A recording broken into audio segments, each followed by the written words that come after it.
Halo semuanya, hari ini kita akan membahas materi bab pertama pelajaran ekonomi di kelas 10. Materinya yaitu tentang bab konsep ilmu ekonomi. Nah, akan ada materi apa aja sih yang akan kita bahas di pertemuan kali ini? Kita langsung lanjut aja ya. Jadi di pertemuan kali ini akan ada 4 pokok bahasan yang akan kita bahas. Yang pertama yaitu tentang ilmu ekonomi. Yang kedua tentang motif, prinsip, tindakan ekonomi. Yang ketiga masalah utama ekonomi.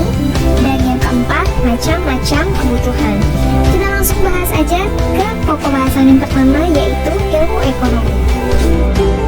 Nah, jadi kalian tahu gak sih apa itu ekonomi? Pasti sebelumnya sering dengar kan tentang kata ekonomi. Mungkin kalian kalau misalnya mendengar kata ekonomi itu identik dengan uang, tapi ternyata ekonomi itu tidak sesempit itu. Nah, banyak hal yang bisa kita pelajari dari ekonomi. Nah, kita harus tahu dulu ekonomi itu apa sih kata yang sebenarnya. Jadi ekonomi itu berasal dari bahasa Yunani yaitu oikonomi.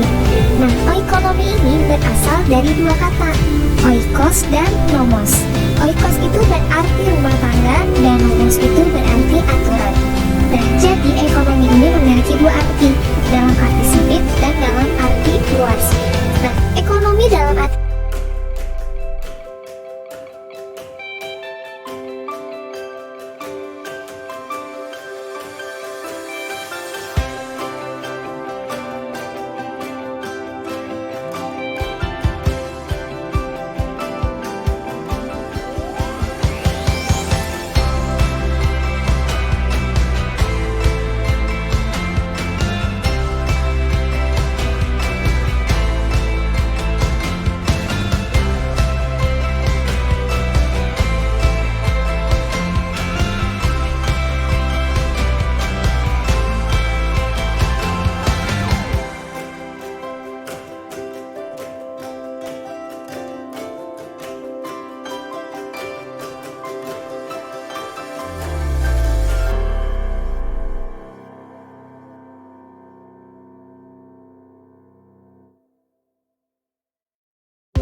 ya, dari sebelumnya bahan mentahnya itu terigu, telur, dan sebagainya.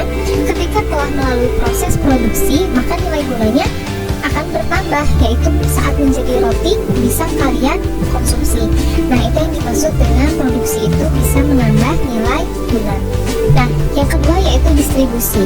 Jadi distribusi ini adalah kegiatan menyalurkan suatu produk, baik itu barang atau jasa, dari produsen ke konsumen sehingga produk tersebut tersebar luas.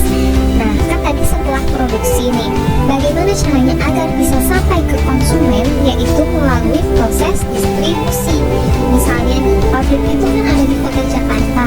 Nah, bagaimana caranya agar masyarakat seluruh Indonesia ini bisa menggunakan produknya? Nah, salah satunya cara yaitu dengan menggunakan distribusi ini. Nah, jadi dari Jakarta nih dibawa sama distributor ke kota-kota yang ada di Indonesia. Nah, orang yang melakukan kegiatan distribusi ini disebut distributor. Jadi kalau tadi kan produksi itu menambah nilai guna atau mengubah bahan mentah menjadi bahan jadi. Sedangkan kalau distribusi itu yaitu menyalurkan suatu. Nah, kita lanjut ke konsumsi. Kalau konsumsi itu adalah kegiatan mengurangi atau menghabiskan nilai guna suatu barang atau jasa.